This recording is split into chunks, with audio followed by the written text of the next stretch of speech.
This is the Aftermarket Radio Network.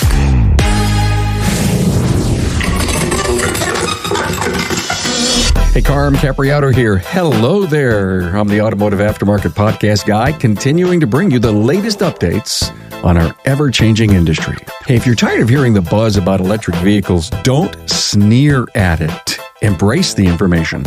Knowledge is power that helps you react. Are you going to face the inevitable change in the industry as an opportunity, or will you continue to tune out and then let your business fall one piece at a time? Is it too early to keep you informed on the evolution of EVs? Well, I believe not at all. Derek Kaufman is here, and he brings to the table some very interesting facts and figures to keep you engaged in the evolving electrification of the vehicle. This stuff you need to know. Hey, thanks to the partnership of Napa. The Napa Auto Care Gold certification program offers a premier tier for members to provide consumers with a consistent experience anywhere in the country. Gold certified members earn benefits like preferred referrals, $1,500 in marketing funds, tracks for free, and more. To learn about Gold certification, speak to your Napa representative. If you missed another great discussion on the electrification of our industry, check out the Town Hall Academy, episode 232, and a wide-open discussion on the service impact and trends on EVs. Find it on my website, remarkableresults.biz, or on my Carm Capriato YouTube channel, or on your favorite podcast listening app. It's a great episode to piggyback with this one.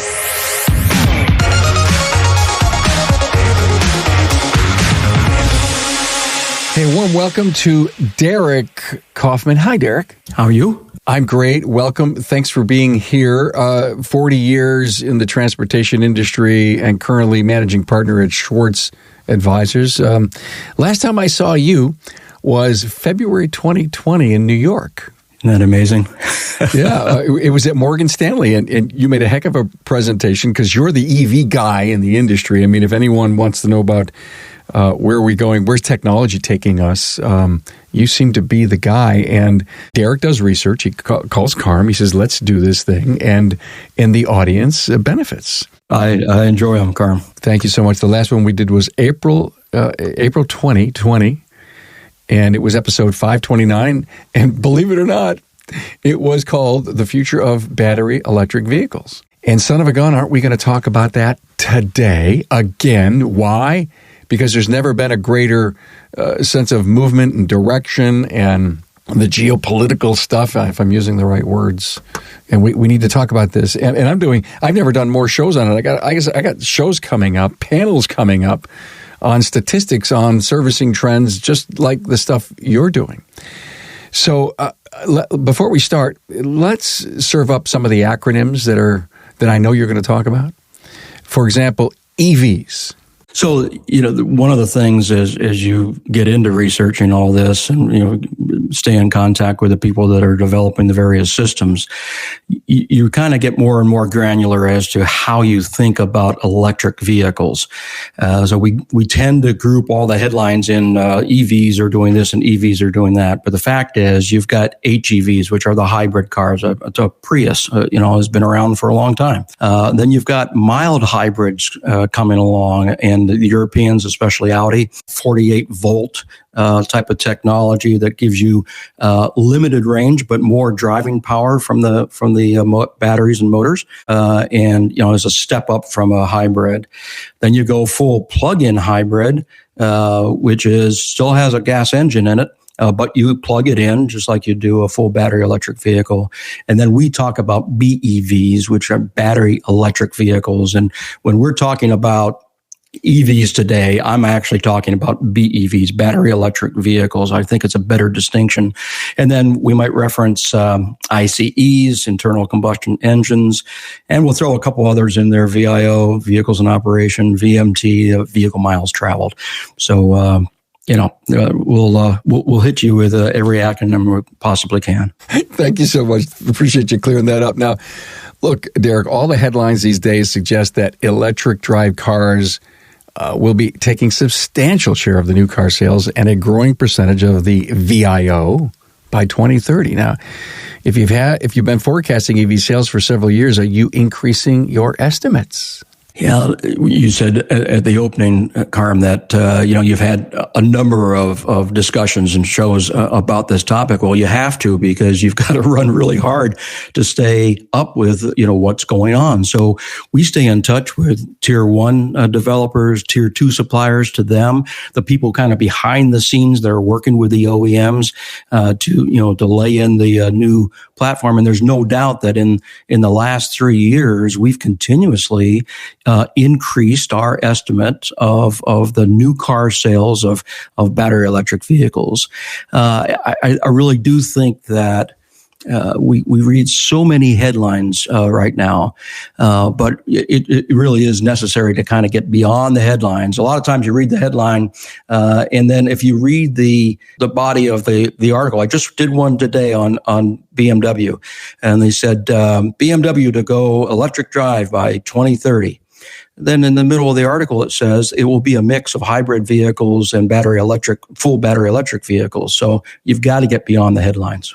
No doubt.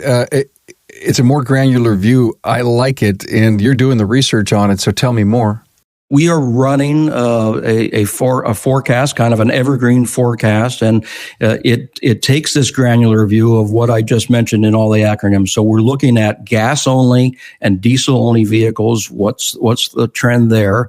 And then hybrids, mild hybrids, plug-in hybrids, full battery electric vehicles, and then we also kind of track the fact from new car sales and from a service perspective that 5 of the 6 categories have engines in them. So what percentage of vehicles will have engines in them in 2040 or 2050? So what you're reading obviously is all about the BEV segment. But we really do think that you have to take a look at these other groupings and understand that they are going to kind of substitute for one another, going forward. So we think that kind of hybrids have been in the market for some time. They're complicated. They're expensive to build. So we see them kind of giving way to mild hybrids. And then the plug-in hybrids, we really think they'll come up, peak very quickly, and then go back down as battery electric vehicles substitute for them. So over a longer period of time after 2030, we think that battery electric vehicles kind of take the lead. So how do you think about the demand for BEVs? We are thinking in terms of 2 different scenarios. One is consumer demand, and in consumer demand, we include the incentives that the government might put on, tax credits or whatever.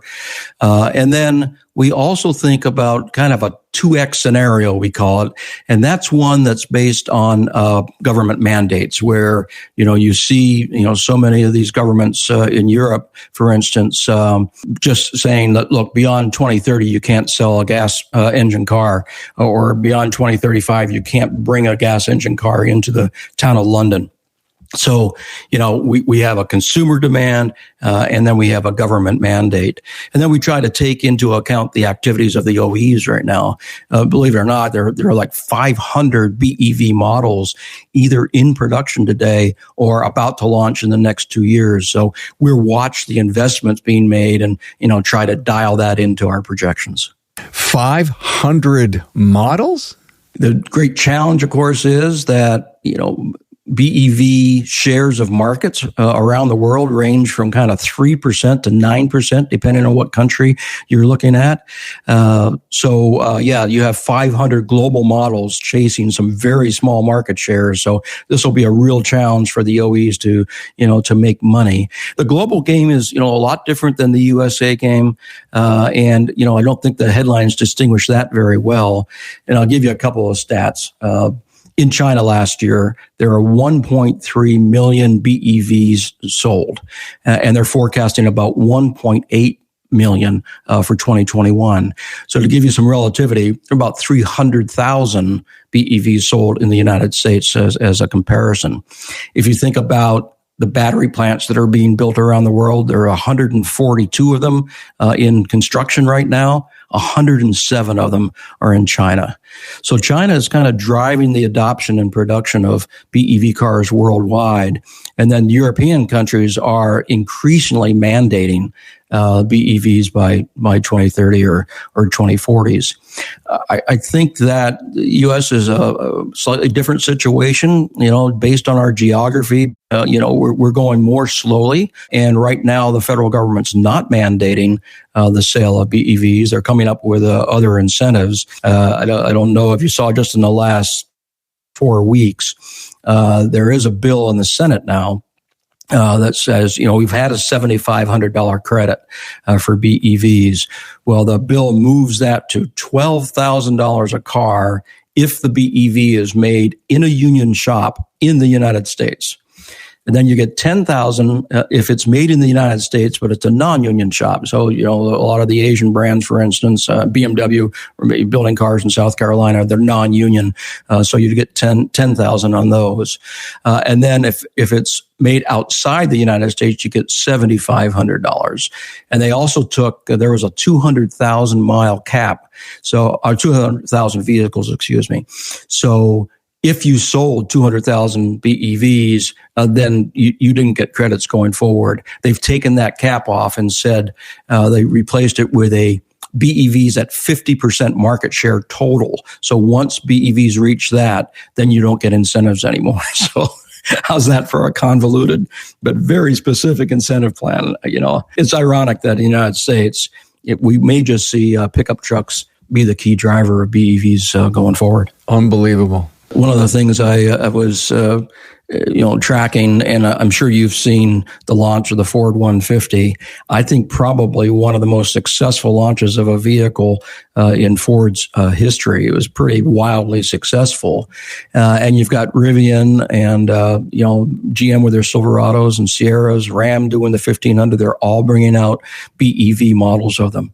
So about 70% of the new cars sold in the United States are light truck platforms right now. So, the United States might be unique in this whole BEV game in the world that light trucks actually lead the market to BEVs in the future. I want to get back to your forecast, but I just want to make a comment on the trucks. To me, that could be the difference maker. Yeah, we really think that if you want to talk about an inflection point for BEVs in the United States, it's probably not sedans. It's probably not even Tesla.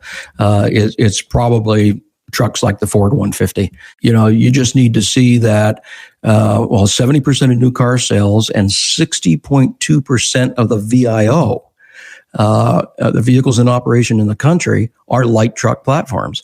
So, it's when that starts to go BEV, that's the turning point in the United States. Hey, Carm here, and coming up, Derek discusses the impact BEVs will have on component services.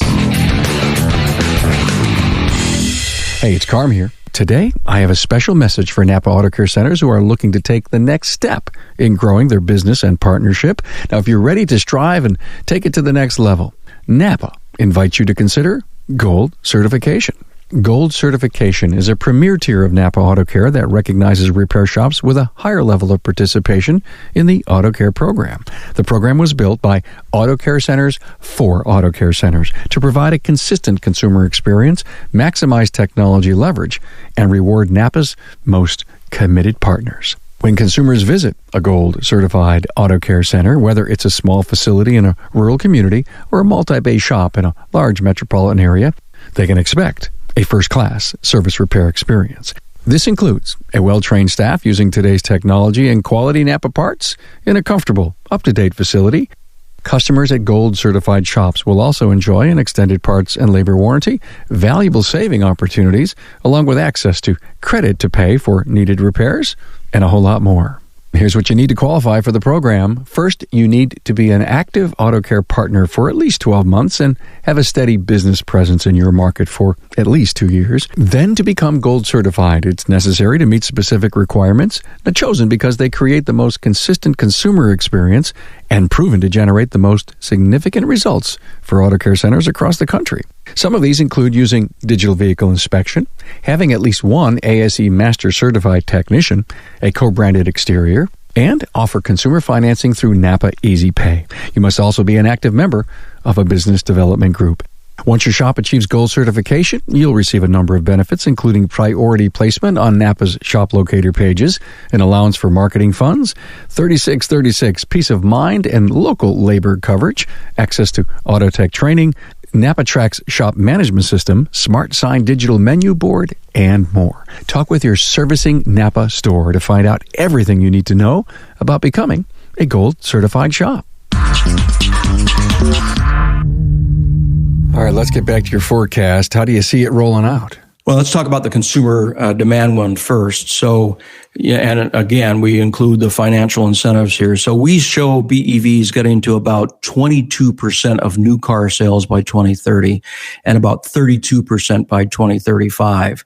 Then after the 2035 period, they begin to ramp. So they're 45% of new car sales by 2040 and about 75% by 2050.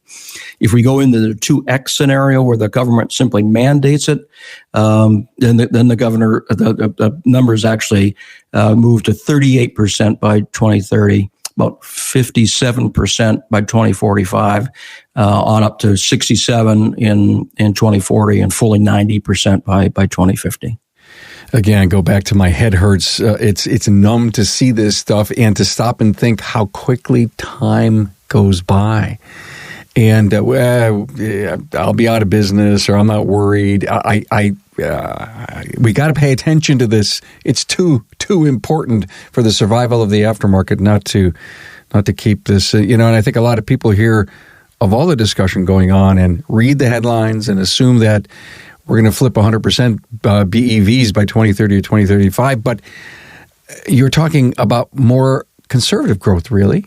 We are, and we don't think from a service shop standpoint that BEVs are the end of the game for service shops. We think there are a lot of opportunities in them, but from a forecast standpoint, there are others out there that are actually way more aggressive. We worked with Morgan Stanley earlier this year. Actually, did a conference with them, and if you know Adam Jonas, they're just a really sharp guy. He's their key analyst for automotive, and his baseline scenario is kind of closer to our 2X scenario. So he thinks that mandates will be driven. And, there are some things, if you think about how BEVs come in, we think it's a balance. I guess we're more conservative because we're dialing the product development timing. We think about the U.S. geography and just, some of the challenges there. We understand that, a high percentage of them may be used for your commute, and the average commute's 40 miles a day. So a BEV is probably perfect for it. But there are a lot of places like Texas that we think, we just don't see it. And the vehicle miles traveled per vehicle trends too. We think BEVs are probably going to travel, kind of half the miles of an ICE car simply because of how they're used. And I think that both OE dealerships and independent shops need to think about the ramp of BEV sales now and start preparing for this future. So many things going through my mind, like speed, horsepower, battery life. And although I don't think we're necessarily here to talk about all of that because you're talking about forecasting, but those are great points that you made. And certainly our audience for this podcast is interested in predictions of how BEVs will sell, but they are even more interested in how BEVs will affect service trends. How do you see BEVs affecting the VIO? So in our forecast, we forecast new car sales, and then we have an algorithm that says how long does it take a new car sale to get to the aftermarket in a material percentage, level, so that shops are seeing them. So, we start out with the baseline, and we're about 5% of the VIO. Being BEVs in 2030, about 11% by 2035, on up to like 34% in 2050. If we go 2X and force the mandates, then we're at 8% in 2030, about 18% of cars in 2035, and then on up to 30% by 2040, 48% by 2050. One of the things that we need to think about here is that, other governments might become a bit of a benchmark. And politicians in the UK, for instance, have set a mandate that all vehicle sales in 2040 must be BEV, 100%. But they went further and they said 100% of the VIO must be BEV by 2050.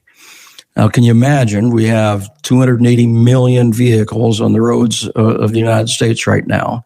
And, what does it take to shift those things, even by 2050? Can you imagine that shifting to 100% BEV, by that time? It's very hard to imagine. I think it's almost physically in our country impossible, but, it's a trend and we need to watch it. Again, my mind is numb. So as you think about the growing percentage of BEVs in the VIO, Derek, how do you think about the impact on component service? For example, what will the impact on brake jobs be due to BEVs? Yeah, that's a great question. And that's the ultimate goal of the forecast, is not just to talk about BEV sales, but to say, okay, how does it affect tires, brakes, suspension, undercar, that type of thing. So, we look at the service levels today of the internal combustion engine cars, and then we assign a BEV impact to each one of those. So you mentioned brake jobs. So, Auto Care Association runs a list of service percentages for a long list of vehicle components of service areas like brake jobs. And I think the number on brake jobs is something like 26% of vehicles in the VIO have some form of brake job, whether that's calipers or, just rotors, just pads being replaced. 26%, pretty high percentage. So we say, okay, how does a BEV change that going forward? How will it change that 26%? So we know they have regenerative braking. I was talking to a person at a meeting the other day who drives a Tesla Y. And he said when he lifts his foot off the accelerator, that car will basically bring itself to a halt without ever touching the brake pedal.